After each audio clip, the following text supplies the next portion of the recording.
First of all, we call for greater cooperation between Asia and Africa. Asian and African countries face new opportunities and new challenges. We must stand together in good times and bad and help one another in times of crises.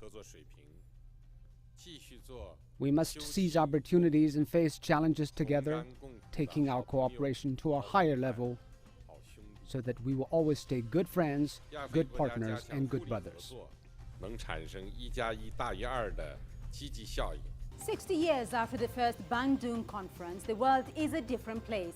Asian and African countries have gained independence and colonialism has been eliminated. But the 21st century has brought its own set of challenges. So in the wake of the 60th anniversary of the first Asia-Africa conference, just how relevant is the Bandung spirit today? And how can Asian and African ties be strengthened even further? I'm Beatrice Marshall. Welcome to Talk Africa.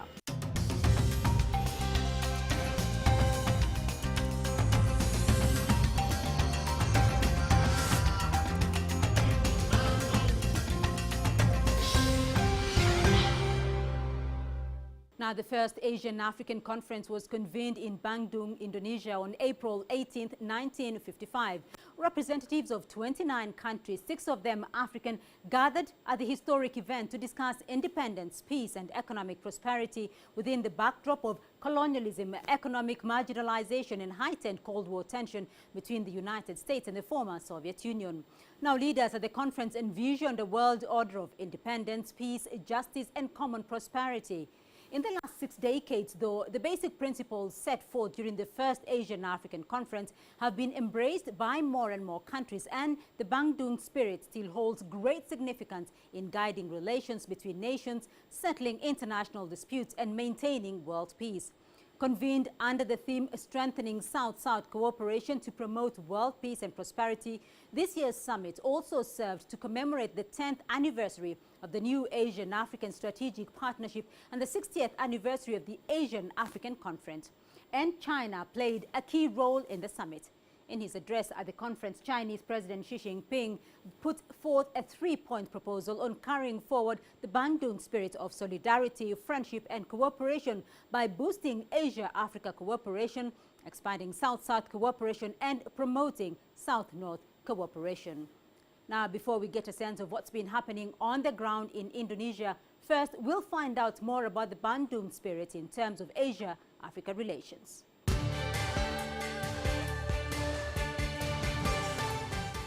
Let's rewind to the spring of 1954.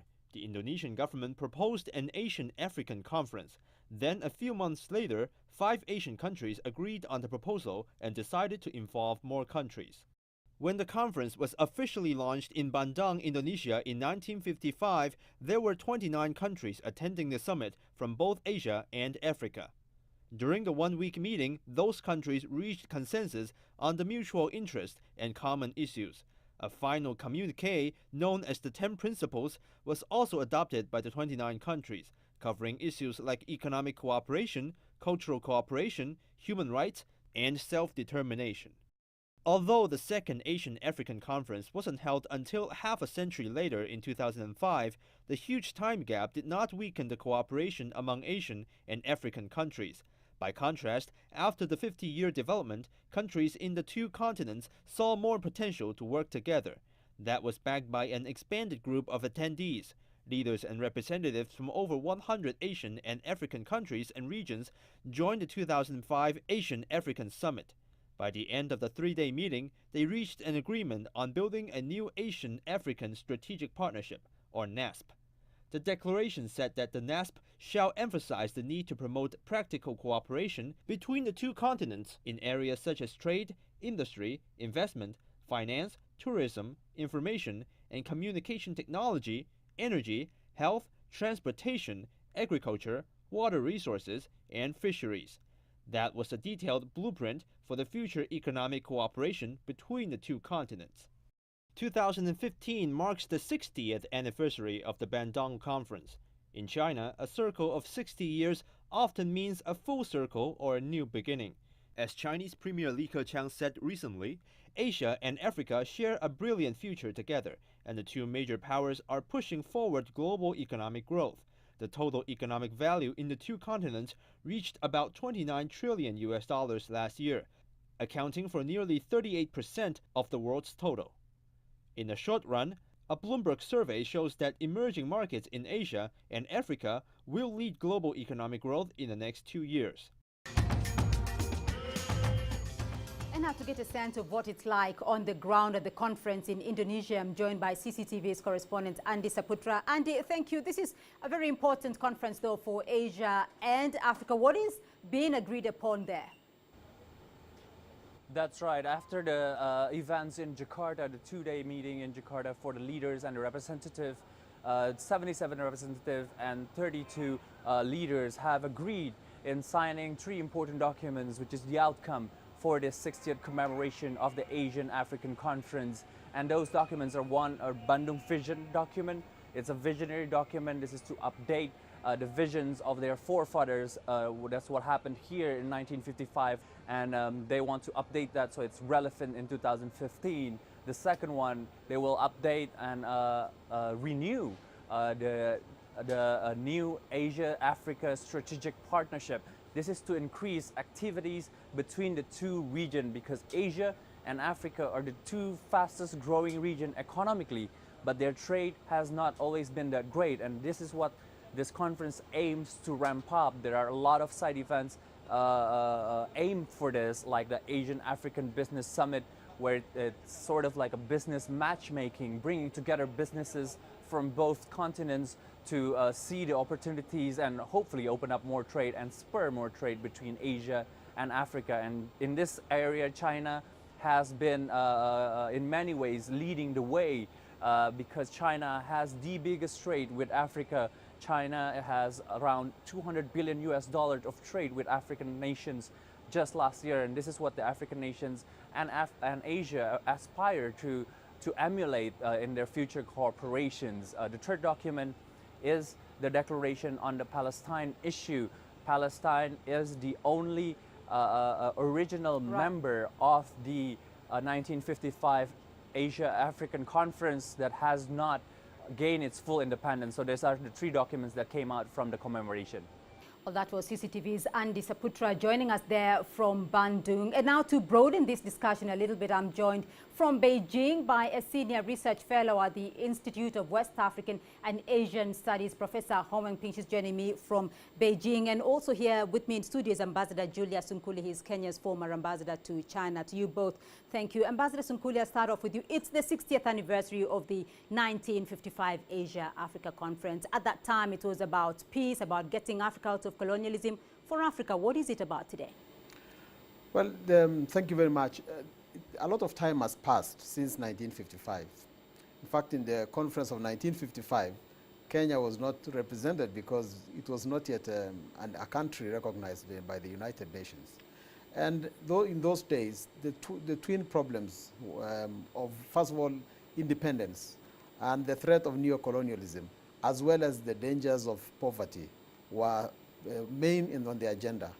Today, both of them still remain a problem, because although colonialism has disappeared in many countries, there is still a lot of ways in which other countries try to dominate the affairs of our nations in Africa. We are not yet truly safe in terms of determining what to do with our countries, our economies, and so forth. But more importantly, the kind of things that are facing us today, things like terrorism, are closely related to poverty. I think a number of experts have seen that there is a strong interconnection between terrorism and poverty. There is a strong interconnection there, but let's just get a feel of what this Asia-Africa partnership is about today from China's perspective. Professor Hong Weng-Ping, what do you think it's about today? Yes, comparing the situation right now, I think is quite different comparing with 60 years ago. 60 years ago, both Asian and African countries, they're just newly independent, so they are still poor in economic way and also is quite weak. So for them, the purpose for the gathering in Bandung 60 years ago is just to trying to consolidate their independence and also trying to unite it together and to make a surviving issue.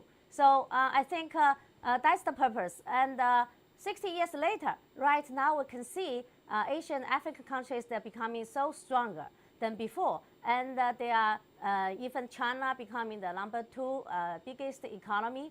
And a lot of Asian African countries, they got a quite rapid economic development growth rate. So they're becoming strong. But the purpose for them now is to further develop their economy. Is there a sense though, Professor Ho Wen-ping, is there a sense of solidarity though that characterized the two continents in 1955? Is that sense of solidarity still strong?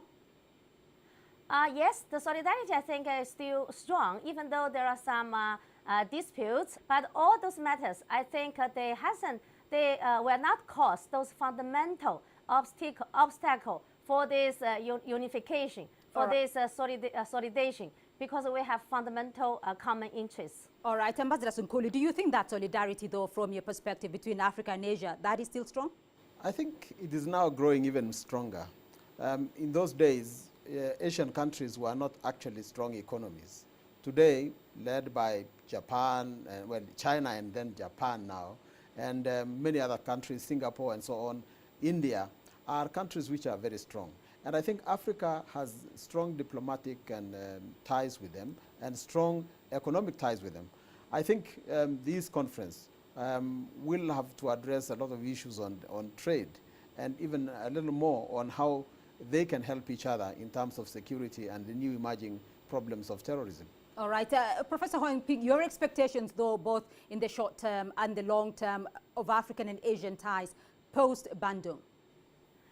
Yes, because the Asian-African ties now is becoming closer and closer, stronger and stronger. For example, in terms of economic way, the trade volume between Asian and African countries has risen dramatically. In the year 1990, it's only like 2.8 billion US dollar, but now 2012. This trade volume has surpassed to 270 billion. So with these closer ties, I can see in the short term and the long term, I'm quite optimistic. In the short term, we will see very soon this China-Africa Cooperation Forum, the FOCAC. The sixth one will be taking place very soon in the later part of this year in South Africa. So it's quite sure the new package of development cooperation program will be inked in that FOCAC meeting in South Africa. And also take the Indian-African relation as a case, they will host the 2015 Indian-African Summit also later this year. So with those two leading Asian countries, closer ties with African countries, so there is no reason for not keeping the optimistic view for the short term, even longer term of China and Asian-African relations. All right, the economic considerations there having taken center stage at the conference. Thank you to Ho Wen-ping for joining us for this part of the discussion. And after the break, we'll have more expert guests to discuss some of the new challenges for Asia-Africa relations in the 21st century. Stay with us.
By strengthening South-South cooperation, we can begin a new era in global trade, one that will be driven and sustained by two of the world's fastest growing regions.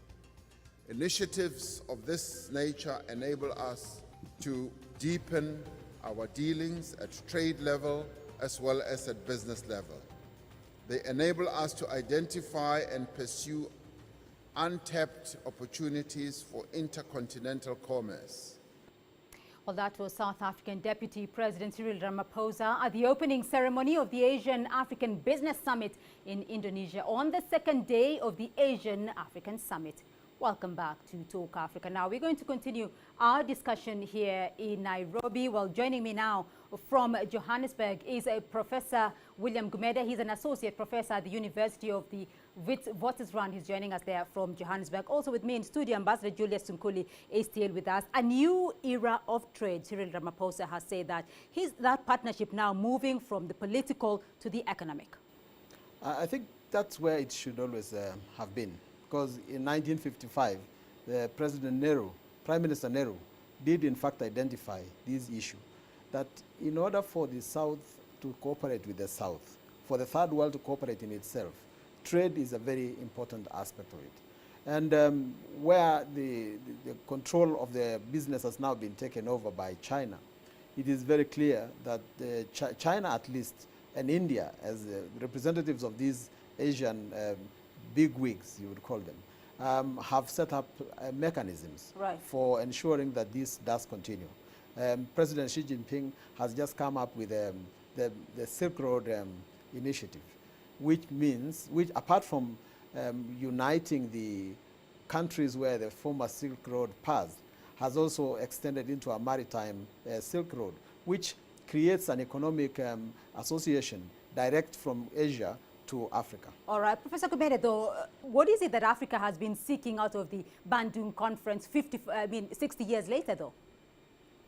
You know, if we look back now, I mean, think about it, 60 years ago, many African countries just started after independence. They were poor, they had no influence. The same, with Asian countries. We now, 60 years down the line, I think almost, they're the same demands are there. I mean, if you look at the globe still, trade is not fair towards Africans and towards Asians. The world is not a fair place, and we still need that. And African countries still need to develop, although the last decade for Africa, I think, has been a golden decade because we've had high growth rates in Africa. But but with Asia, we can actually grow faster than we've grown the last decade.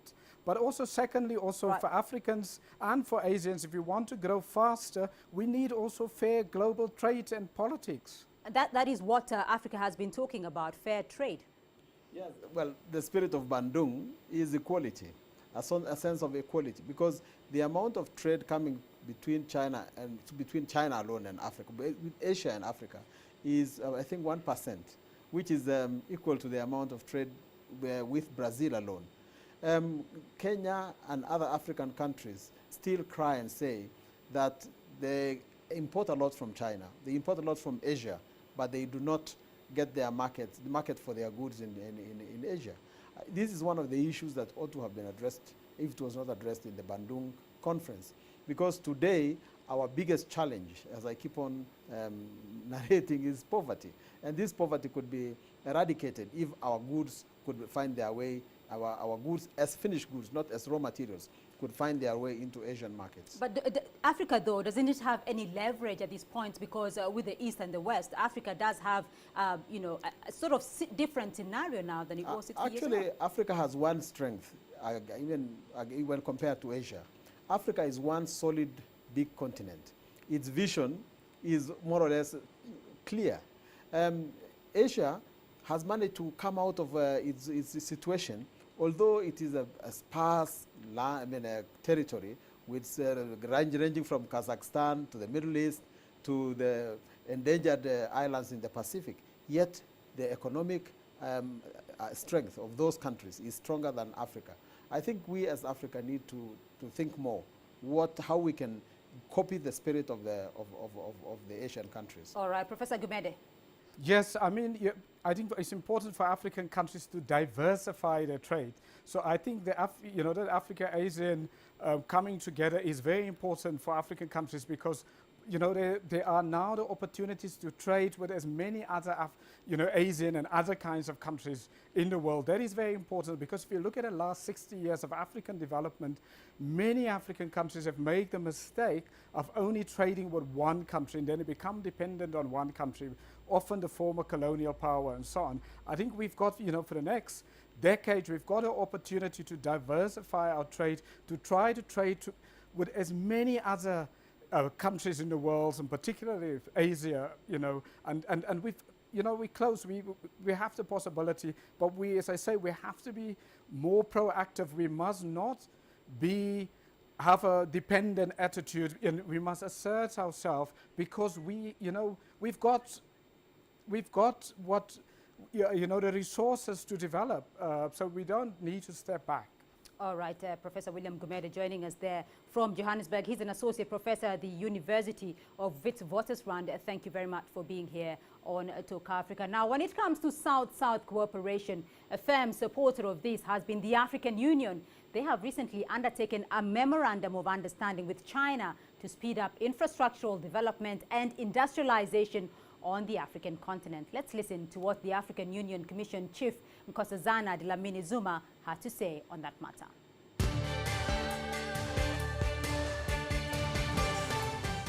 We can identify between us a number of important opportunities which will create a win-win cooperation between the People's Republic and the African Union as a whole and its member states. And we are, in the context of Agenda 2063, we are also looking at very long-term projects that will, in the end, contribute towards a world-class infrastructure on the continent. But we are also looking at various areas of cooperation, whether it be peace, whether it be agriculture. And as you are aware, we just signed an MOU in January on rail, highways, aviation, and industrialization. And these are very important areas because without connectivity, we cannot integrate. But at the same time, it's very important that we industrialize. We've seen how China has industrialized, and we are at the beginning of that process of industrialization. And therefore, our cooperation with the Chinese is going to be absolutely important.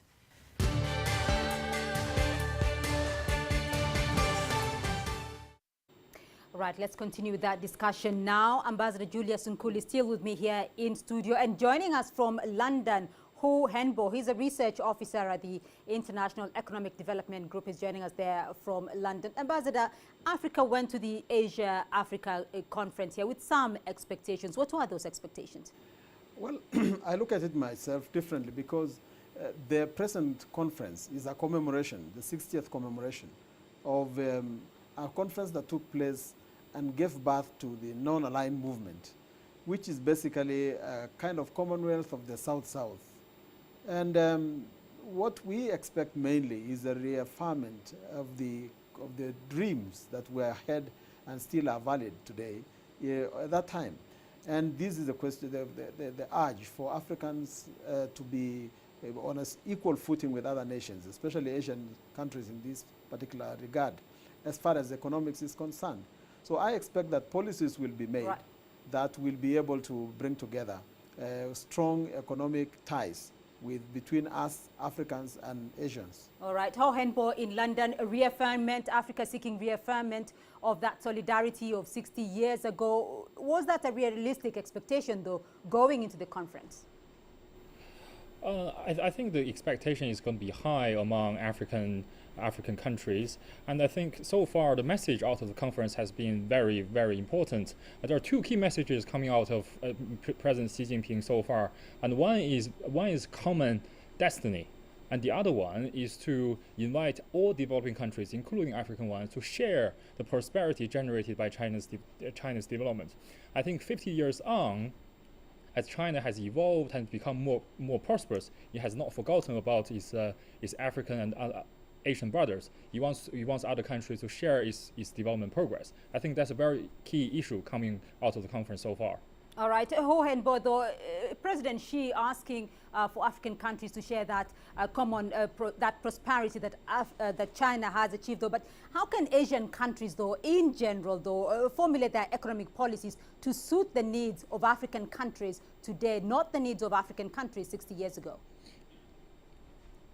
Yeah, I think there are many important ways in which Asian countries are helped. I think at the policy level, if you look at the success stories by Asian economy over the last few decades, there is a lot of successful lessons that African countries can learn from industrial policy, from export-oriented development, from special economic zones. Those are very, very good sort of development recipes, if you like, for African countries to take. And second of all, currently there's a huge amount of capital that has been accumulated by some of the Asian countries, for example, in particular with China, that needs to be recycled into developmental purposes. And I can think of no better way than reinvesting those money and those Chinese capital into developmental projects and public good projects such as infrastructure in Africa. All right, Ambassador Sunkuli, though, are we seeing those Asian economic policies, though, having much impact on the African continent? I think although the policies will be made unilaterally, not multilaterally, sorry, the benefits will have to be bilateral. I think African countries will still continue going to visit individual Asian countries, for instance, China, Japan, India again, Singapore, and so on, as nations. But Africa cannot become strong unless it goes to negotiate together. If Kenya goes alone, it will get Kenyan projects. But the focus now is on things that will make us strong as a continent. So I think African countries should get a little bit more organized and go to the Asian countries as a bloc. Then they can get the blessings of economics, of the funds that are currently held and founded by Asian governments to come to Africa and make an impact. So far, our benefits are still bilateral. All right, Ho Hen Bo, I see you nodding your head there. Your comment. I mean, I'm all in full agreement with Mr. Ambassador over here. I think it's very important for Africa to be in the driver's seat, in the driving seat, and to take more ownership of economic cooperation with wider Asia, let it be China or Japan or other countries.